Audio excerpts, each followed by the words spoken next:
Oi pessoal, tudo bem? Hoje eu vou fazer mais um vídeo sobre voluntariado que eu fiz aqui na Austrália no final do ano passado e dessa vez eu vou falar sobre o Asham.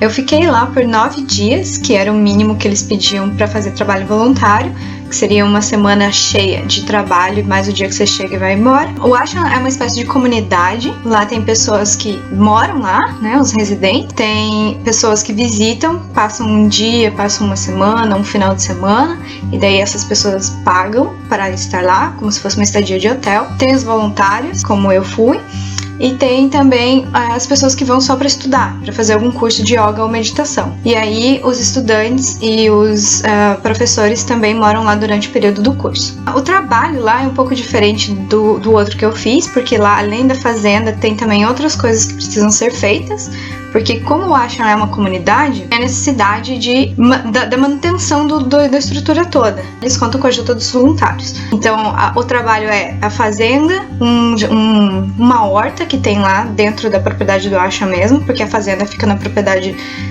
vizinha. Tem a cozinha, que sempre tem que ter alguém lá no turno da manhã ou da tarde para preparação das refeições, porque assim, o lugar inteiro, ele acomoda mais ou menos umas 100 pessoas, talvez um pouco mais, eu não tenho certeza. Quando eu estive lá, eram mais ou menos entre 40 e 50 pessoas, durante esses 9 dias que eu estive lá. Então, como tem muita gente, é uma cozinha industrial. E tem que ter um time grande de pessoas para estar trabalhando na cozinha, nos 2 turnos, então sempre troca.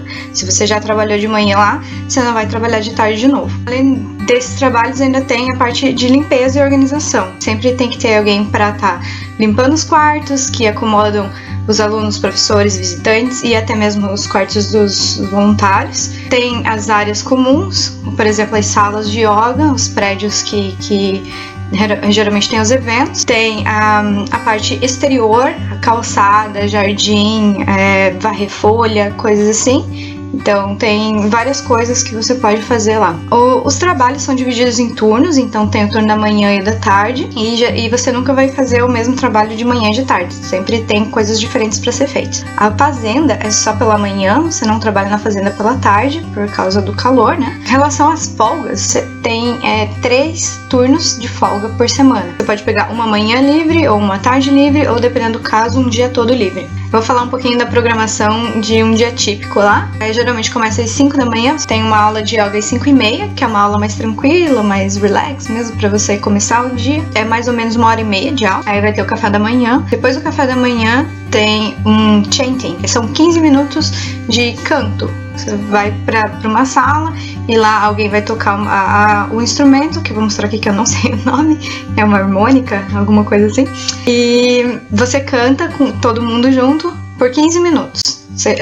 A pessoa que está tocando o instrumento, que está liderando o chanting, vai escolher qual é o mantra do dia e por 15 minutos a gente vai cantar o mantra. E é uma delícia fazer isso. Eu vou deixar um pedacinho do áudio aqui também. Depois do chanting, todo mundo se encontra para fazer o Karma Yoga, que nada mais é do que uma atividade que você evita de fazer. Eles usam isso para pedir para as pessoas ajudarem na limpeza, porque às vezes eles não têm voluntário suficiente, tem visitante ou tem estudantes e professores e só. Então eles usam isso para que todo mundo participe, né? Porque como é uma comunidade, todo mundo tem que participar, todo mundo tem que ajudar para a manutenção do lugar. O Karma Yoga é só 1 hora de limpeza de banheiros, organização das salas de yoga que foram usadas pela manhã, coisas assim desse tipo. Aí depois disso, dessa 1 hora, daí tem uma reuniãozinha bem rapidinha ali de meia hora para explicar sobre a programação do dia. As pessoas que estão ali para participar de algum evento especial, eles vão falar sobre isso, eles falam sobre algum assunto qualquer ali que alguém tenha uma dúvida e levante uma questão, eles vão falar sobre isso, a pessoa que está liderando a reunião. Então você trabalha mais umas 2 horas, aí começa o trabalho, né? Então você começa de fato a trabalhar nesse horário. Então, depois de 2 horas de trabalho, você tem um intervalo pro chá da manhã, que geralmente é um chá mesmo com uma fruta ou alguma coisa assim. Lá não tem café, é só chá. E a alimentação lá é vegetariana. e vegana, tem opções veganas, então sempre a comida é vegetariana e vegana, não tem carne e é proibido entrar com carne lá. Depois desse intervalo você volta pro trabalho, trabalha por mais ou menos 1 hora e aí já é hora do almoço, então é bem picadinho assim o tempo de trabalho, passa super rápido, você quase não vê. E depois do almoço tem uma meia hora mais ou menos que é dedicada para as pessoas ajudarem na limpeza da cozinha. É um sentimento de comunidade mesmo, você vê que tem alguma coisa precisando ser feita, você tem que prestar atenção se tá precisando de alguém para ajudar em alguma atividade, você vai lá e ajuda. Você não tem que esperar alguém te chamar ou alguém pedir para você ajudar, você tem que ir lá e se oferecer. Porque esse é o princípio, né, da comunidade. Então, depois do almoço, você tem um tempinho para descansar e aí você volta ao trabalho. Só que daí, na parte da tarde, você faz outro tipo de trabalho, não a mesma coisa da manhã, né? Mais 1 hora, mais ou menos, de trabalho. E aí tem a Yoga Nidra, que é mais uma meditação. É uma meia hora só e você fica numa posição deitado, de barriga para cima, com os olhos fechados e tem como se fosse uma meditação guiada. É uma delícia, maravilhoso. Muita gente dorme porque é extremamente relaxante, mas é muito bom porque você volta pro trabalho depois, assim, revigorada, é energizante, super legal. Aí depois disso tem o chá da tarde, né, que é um intervalozinho da tarde, um lanchinho. Aí você volta pro trabalho por mais 2 horas e aí acabou. Então às 5 horas mais ou menos da tarde, acaba o turno de trabalho. Então depois que acaba o seu dia de trabalho, às 5 horas, tem mais uma aula de yoga. Seria a terceira do dia. Então essa começa às 5h15 mais ou menos e vai até às 6. São 45 minutos mais ou menos de aula. E ela é um pouquinho mais puxada do que a do começo do dia. Essa daqui é mais para você aprender as posições, transições, respiração, esse tipo de coisa. Aí logo em seguida, quando essa aula acaba, é servido o jantar. Após então o jantar, tem a limpeza da cozinha, uma meia hora, e aí você tem o tempo livre para ficar ali nos arredores, ali na parte de baixo, porque vocês vão ver no vídeo que o dormitório dos voluntários é lá em cima, no topo do morro. Lá tem uma sala com coisas artísticas para você ficar lá fazendo algum artesanato. Tem a biblioteca, que você pode emprestar o livro e depois ficar lendo lá embaixo. Nessa mesma sala tem sofás e lugares para você ficar ali lendo, pode ficar lá conversando, você pode ver filme, tem uma sala lá com projetor, de vez em quando as pessoas passam um documentário, algum filme, alguma coisa. Às vezes tem algum evento noturno, uma celebração ou alguma festa, ou só alguém vai lá tocar aquele instrumento e aí vocês ficam lá cantando. Só que aí às 8 horas da noite começa o Muna, que é a disciplina do silêncio. Então a maioria das pessoas pratica isso, que é ficar em silêncio absoluto desde as 8 da noite até as 7h30 da manhã, horário que termina o café da manhã e começa o chanting, que daí é a hora que você fala pela primeira vez no dia. Tem muita gente que não segue a risca, que fala um bom dia, fala uma boa noite na noite anterior ou conversa um pouquinho, mas quem não quer participar, quem não quer fazer o silêncio, então tem que respeitar os que querem. Então tem que ser bem baixinho, tem que falar baixo e pouco, não pode ficar ali tagarelando muito ali perto das pessoas que querem ficar em silêncio. Inclusive tem na hora das refeições também, tem muita gente que escolhe ficar em silêncio na hora da refeição. E como eu participava do Muna, eu preferi ficar no meu quarto escrevendo no meu diário para documentar tudo que tinha acontecido durante o dia, ao invés de ficar tirando fotos e fazendo vídeos, que eu achei indelicado ficar fazendo isso, já que as pessoas estavam lá para ter uma conexão maior com a natureza e com as pessoas e tudo mais. Eu não quis ficar levando tecnologia ali para aquele ambiente. E eu vou postar todos esses textos no blog em forma de diário mesmo. Cada dia eu vou pôr um dia da minha vida lá. Aí também, para quem se interessar em ir lá, é bom saber que não funciona o celular, não tem rede de nenhuma operadora, tem só uma única operadora, que é a Telstra, que pega lá em cima no topo do morro quando você vai nas caves, mas tem um telefone público lá para você poder usar.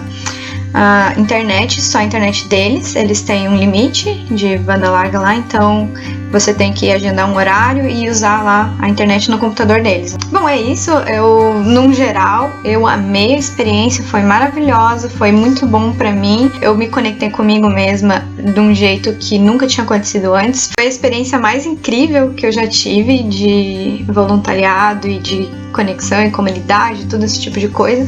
Eu quero muito voltar lá, eu vou voltar nem que seja para passar um final de semana como visitante mesmo. É super perto aqui de casa, dá 2 horas aqui de Sydney, fica em Gosford. Quero fazer isso em algum outro ashram também, se possível na Índia. E também quero experimentar outros lugares aqui mesmo na Austrália.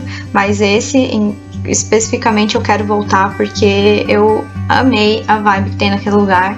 É maravilhoso, eu quero muito voltar lá. Então é isso, vou mostrar aí pra vocês agora um pouquinho de como que era lá. Eu não cheguei a filmar a entrada do ashram, mas aí já é bem no começo que tem as escadas que vão lá pro dormitório onde os voluntários normalmente ficam. Ele fica lá no topo do morro, na metade, na verdade, porque no topo do morro tem as cavernas que eu vou mostrar daqui a pouco. Aqui dá pra ver mais ou menos a altura que foi subir essas escadas. Tem uma pessoa descendo ali no cantinho e dá pra ver os telhados dos outros prédios lá embaixo. Tava andando aqui e vi um wallaby, que é um parente do canguru. Ele é um pouquinho menor, mais escurinho, tem as orelhinhas um pouquinho diferentes também.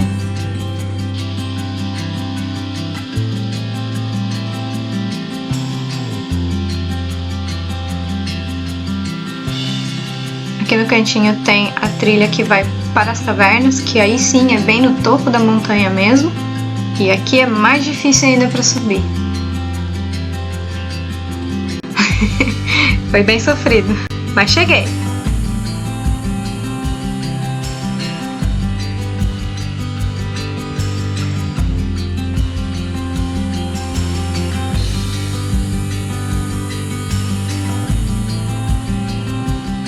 Isso é bem alto, ele veio uma meia hora para chegar em cima.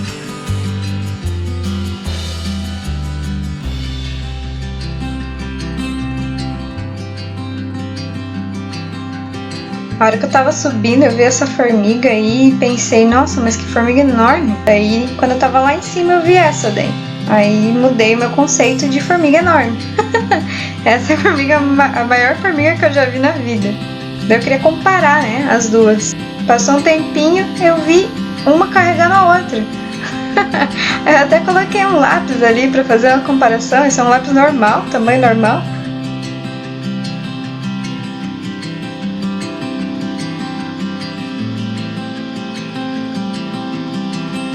Voltando pro dormitório, aqui são os quartos que é mais para os residentes. Alguns residentes moram aqui e os quartos são um pouco melhores também.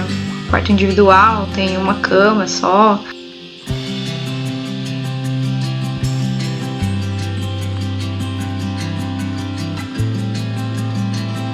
Aqui é o banheiro feminino e ali do outro lado vai ter o banheiro masculino.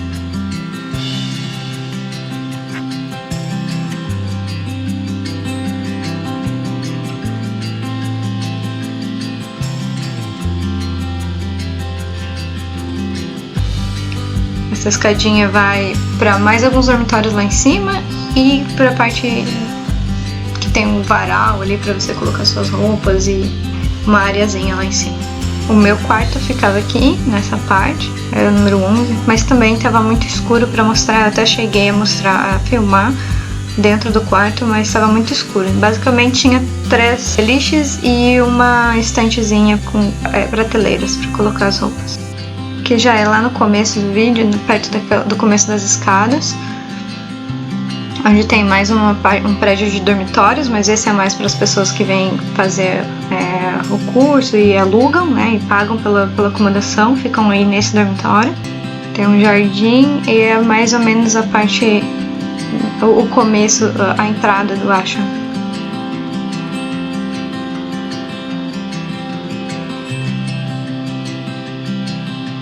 Esse prédio é onde tem as salas de yoga, a parte de baixo tem uma sala de atividades e ali está o prédio da cozinha, todo aquele cinza. Aqui nesse quadro geralmente tem uma frase inspiradora. Desse dia foi: o Natal é amor em ação. Toda vez que amamos, toda vez que doamos, é Natal.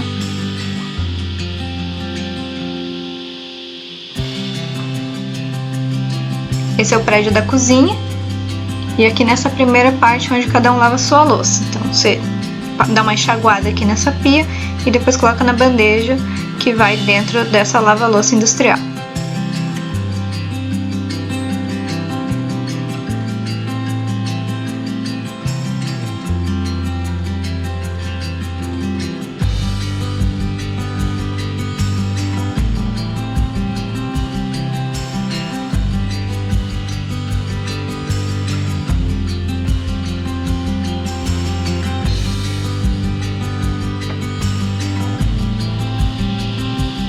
Quando você vê essa plaquinha aqui na mesa, significa que nessa mesa todo mundo vai comer em silêncio, ninguém vai conversar durante a refeição.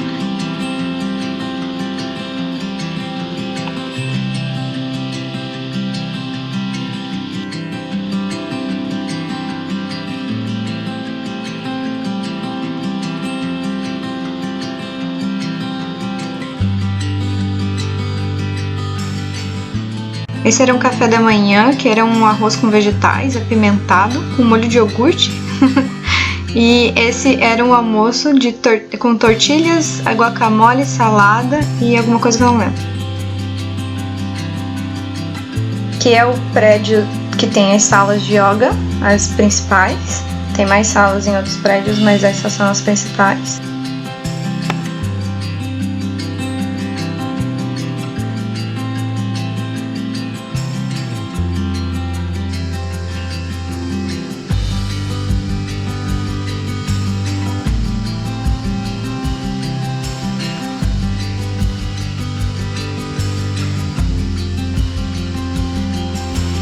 Essa sala estava aberta, então eu vou mostrar por dentro. Elas são todas bem parecidas. Tem esses cobertores e almofadas para serem usados como apoio nas posições de yoga e meditação. E o instrutor fica ali nesse sofá. E do lado direito tem uma caixa de madeira, ela é chamada de harmonium, um teclado de fole tocado para acompanhar os mantras. Esse pedestal é onde ficam os 2 mantras que são cantados todos os dias. Eu vou colocar um trechinho aqui do áudio que eu fiz para vocês ouvirem.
Aqui é literalmente só cruzando a rua.